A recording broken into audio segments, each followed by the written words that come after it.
Assalamualaikum Sobat Jitu Channel. Selamat sore semuanya. Terlepas dari kebiasaan warga Nahdien yang sering melakukan ziarah makam para wali yang dianggap gak penting oleh sebagian orang dengan membandingkan lebih baik menziarahi sanak saudara yang lebih dekat. Dengan mengolok-olok rombongan ziarah wali kaum Nahdien. Ada tradisi yang luput dari pantauan mereka.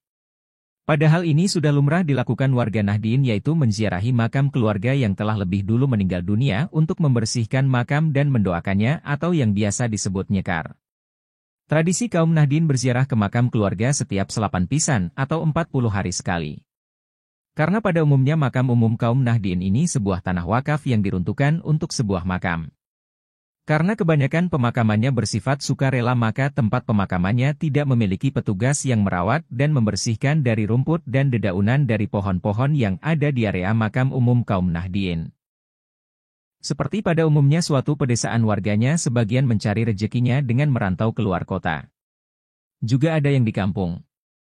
Semisal bertani menggarap persawahan. Atau perkebunan. Berdagang. Atau proyek bangunan untuk memenuhi kebutuhan keluarga. Hiruk-pikuk warga kampung saat mencari rejeki tak jauh berbeda dengan yang merantau keluar kota, yaitu sama-sama uletnya. Namun ada yang berbeda dari warga kampung. Saat mendengar pengumuman dari pengeras suara masjid, musola, langgar, ataupun surau, semua berhenti menyimak ada informasi apa gerangan. Saat informasi yang disampaikan oleh pengurus masjid lewat pengeras suara, otomatis aktivitas mencari rezekinya dihentikan atau diliburkan untuk mentakziahi atau menengok untuk ikut berbelasungkawa.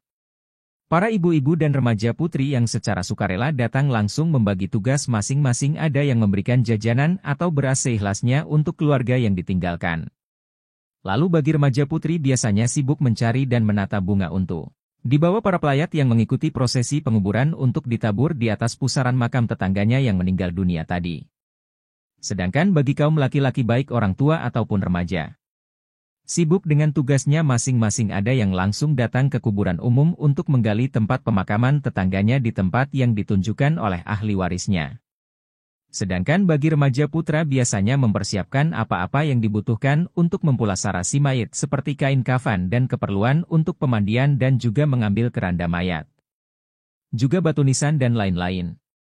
Sampai pada waktunya si mayat ini disiapkan di depan keluarga dan masyarakat, kemudian kiai atau tokoh masyarakat memandu acara dengan terlebih dahulu mengumumkan soal kebaikan dan hutang piutang si mayit dengan masyarakat. Sebelum si mayit ditandu ke tempat ibadah untuk disyolatkan dan dibawa ke kuburan untuk dikebumikan. Di sini tugas ibu-ibu dan remaja putri cukup sampai di rumah sohibul musibah. Yang lain kaum laki-laki. Yang perlu diingat oleh orang-orang yang tidak suka ada acara tahlilan di rumah si mayit yang katanya justru malah merepotkan sohibul musibah. Tapi ingat, para ibu-ibu yang datang bertaksiah semuanya membawa makanan seikhlasnya untuk acara tahlilan selama 7 hari di rumah sohibul musibah. Bukan malah membebani sohibul musibah seperti informasi yang dibesar-besarkan media yang tidak suka acara tahlilan. Setelah semua usai, kita kembali lagi pada topik yang dibahas, yaitu ziarah makam keluarga bagi anak, cucu, menantu, orang tua, dan saudara dengan ikhlas datang ke makam keluarganya untuk membersihkan makam dan mendoakan ahli kuburnya yang telah berpulang terlebih dahulu tanpa harus dikomando. Seakan bagi keluarga yang masih hidup kurang afdol kalau minimal setiap sebulan sekali tidak menziarahi makam keluarga. Bahkan dari taman kanak-kanak para ustadz sudah menanamkan berziarah ke makam para guru-guru yang telah meninggal. Demikianlah aktivitas ziarah makam keluarga kaum Nahdien tanpa harus disorot media. Sedangkan aktivitas ziarah ke makam para wali adalah sebagai tradisi kaum Nahdien yang selalu hormat kepada para guru-guru dan ulama yang sangat berjasa pada perkembangan Islam di Nusantara, khususnya bagi kaum Nahdien.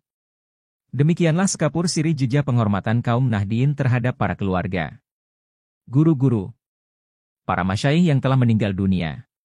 Semoga informasi ini menambah wawasan kaum Nahdien untuk terus mendoakan saudaranya yang telah lebih dulu berpulang sebagai pengingat bahwa kita semua juga akan menusulnya.